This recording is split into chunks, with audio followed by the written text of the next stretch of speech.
Israeli গোয়েন্দারা এর ভিতরে এক ধরনের বিস্ফোরক PETN সেট আপ করে দেয়, যার মাধ্যমে এই এত বড় বিস্ফোরণটি তারা ঘটাতে সক্ষম হয়।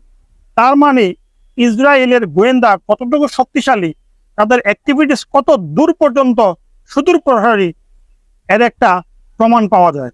পুরের যুদ্ধের মাধ্যমে আমরা প্রিসিশন গাইডেড স্মার্ট বোমসের সাথে পরিচিত হই, যার মাধ্যমে শত্রুকে অত্যন্ত নিখুঁতভাবে টার্গেট করা যায়। এরপর আসে ড্রোন প্রযুক্তি এবং সাইবার ওয়ারফেয়ার এবং সর্বশেষ রিমোট কন্ট্রোল ওয়ারফেয়ার, যার মাধ্যমে যে কোনো ইলেকট্রনিক ডিভাইসকে একটি বোমে পরিণত করা যায় এবং যার মাধ্যমে শত্রুপক্ষের বিশাল ক্ষয়ক্ষতি করা যায়। ইসরায়েলের এই ধরনের ভয়ঙ্কর অ্যাটাক করার পেছনের কারণ কি তা জানতে হলে আমাদেরকে হিজবুল্লাহর অতীত ইতিহাস এবং এই সংগঠনটি গঠিত হওয়ার পিছনে